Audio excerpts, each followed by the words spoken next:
कुछ दिन कबल घर पर एक बेवा खातून तशरीफ लाई। इन्होंने मुझे एक तावीज दिखाया कि जो इनके घर से निकला था। इनके बकौल कई दिनों से इनका अपने ही घर में दिल डरता है और वो अपना ही घर छोड़कर कहीं और चली जाना चाहती है। इस खातून का शौहर 10 साल पहले वफात पा गया था। 3 बच्चे थे और किराए का मकान था। खातून ने अपने भाइयों, मोहल्लेदारों और जिन घरों का काम करती है सबकी मदद से 4-5 सालों में 3 मरले का अपना घर बना लिया था, जिसमें वो अपने बच्चों के साथ क़याम पजीर है। मेहनत मजदूरी करके बच्चों को पढ़ा रही है। इनके शौहर के रिश्तेदारों में से किसी को तकलीफ है जो इनका मकान हड़प करना चाहता है। पहले लड़ झगड़ और डरा कर देखा, बात नहीं बनी तो अब सैफली तावीज़ों का सहारा ले रहा है। मैंने तवीज़ पढ़ा, हल बताया और इन्हें वापस भेज दिया। यहाँ पर एक हम बात अर्ज कर दूं कि काले या सफली इल्म का तावीज़ गंडा अगर पकड़ा जाए तो इसका असर खत्म हो जाता है। यहाँ पर आपको ये भी बता दूं कि तावीज़ काम कैसे करते हैं और तावीज़ों के ऊपर अजीब व गरीब क्या लिखा होता है। तावीज़ अच्छे और बुरे दोनों मकासद के लिए इस्तेमाल होते हैं। जादू के नज़ूल का जिक्र सूरह बकरा में है। इब्तिदा हारूत मारुत के जरिए ही हुई और बाद में इस इल्म की मुख्तलिफ शाखें वजूद में आती चली गई। तवीज़ धागा भी इन्हीं में से एक है। तवीज़ के ऊपर जो आयात या कलमात लिखे होते हैं, इन कलमात के ताबे मौकलात वो काम करते हैं कि जिस मकसद के लिए तवीज़ दिया जाता है। हुरूफ तहजी के हर हरफ के ताबे मखसूस तादाद में मौकलात पाए जाते हैं जो मुतल्लका खिदमत सर अंजाम देते हैं।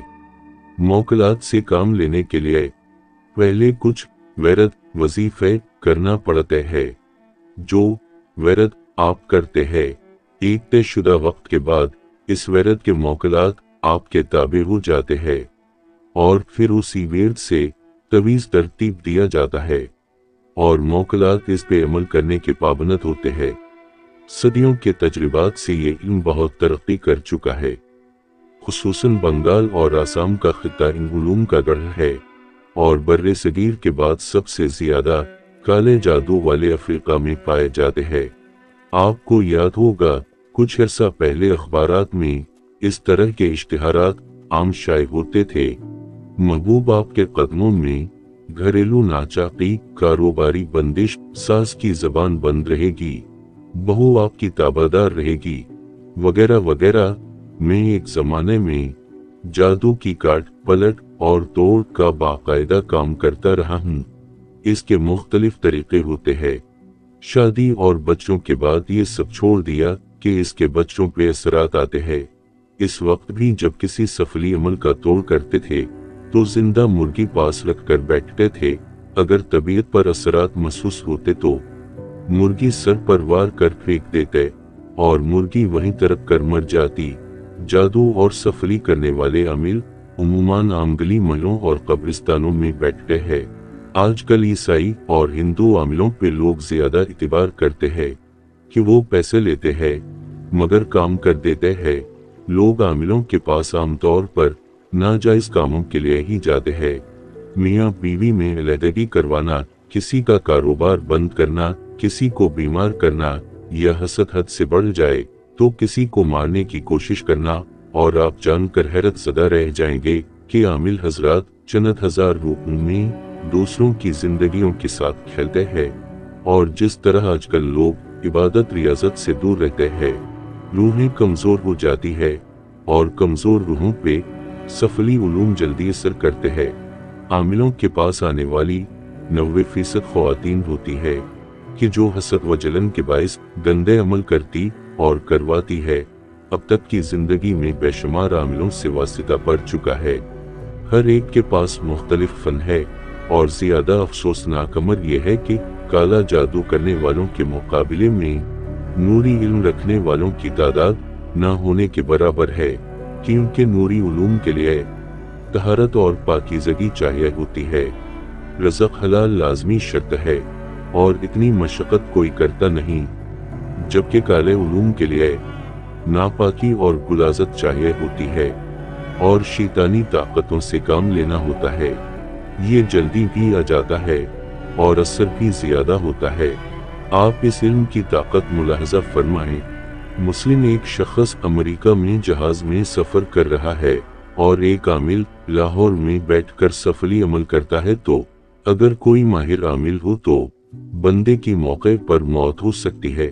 اب تو اللہ کا شکر ہے کہ یہ گنت بہت کم ہو گیا ہے، مگر ابھی تک بہت سے لوگ ہیں جو کسی کا کام خراب کرنے اور اپنے کام صحیح کروانے کے لیے بھی عاملوں کے پاس جاتے ہیں۔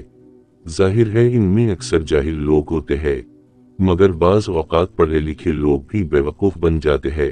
آپ ہر چیز کو اپنے فقہ اور مسلک کی عینک سے مت دیکھا کریں۔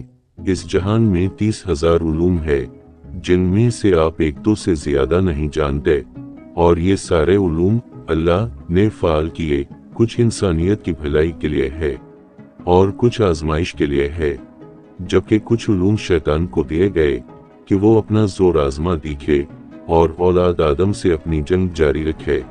ان 30,000 علوم میں سے بہت سے خفیہ علوم ہے جو سینہ با سینہ آگے چلتے آ رہے ہیں۔ کسی بھی علم اور اس کے اثرات کا انکار وہی کر سکتا ہے کہ جو خود علم نہیں رکھتا ہے۔ سفلی اور کالا جادو چونکہ عموماً انسانیت کے لیے نقصان دہ ہے، اس لیے اسلام میں اسے حرام قرار دیا گیا ہے، اور جادو کرنے اور کروانے والے کو دائرہ اسلام سے خارج قرار دیا گیا ہے۔ جب آپ اللہ کی بجائے شیطانی طاقتوں سے مدد لیں گے تو آپ مسلمان کی سے رہ سکتے ہیں۔ اس لیے میری آپ سب بھائیوں اور بہنوں سے گزارش ہے کہ کبھی بھی کسی کالے اور سفلی والے عامل کے پاس نہ جائیں، چاہے جتنا ہی ضروری کام کیوں نہ ہو۔ یہ سب عامل دراصل کرائے کے قاتل ہے کہ جو چند پیسوں کے لیے لوگوں کی زندگیوں سے کھیلتے ہیں۔ جادو وغیرہ کے اثرات سے بچنے کا بہترین نسخہ نوز 3 ہے۔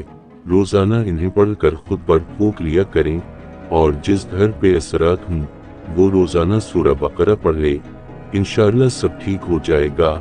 آج کل زیادہ تر عامل خود محنت نہیں کرتے، ان کے پاس ان کے بزرگوں کے تعویذات اور عملیات ہے، اور انہیں اجازت ملی ہوئی ہے جس سے یہ اپنا دھندا چلا رہے ہیں۔ ایک مومن کو یہ ذہ بھی نہیں دیتا کہ وہ اللہ کے سوا اپنی حاجت کسی اور سے بیان کرے، لہٰذا میری گزارش ہے کہ اپنے ایمان کو قینچی نہ ماریں اور ہر طرح کی آزمائش میں اللہ سے رجوع کریں۔ وہ آپ کے لیے جس کو مرضی چاہے وسیلہ بنائے اور آپ کی تکلیف دور کر دے۔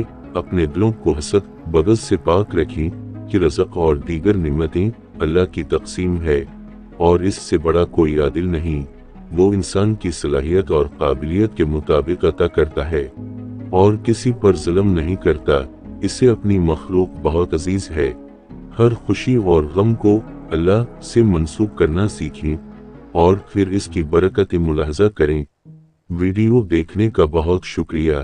چینل کو سبسکرائب اور ویڈیو کو لائک اور شیئر ضرور کریں۔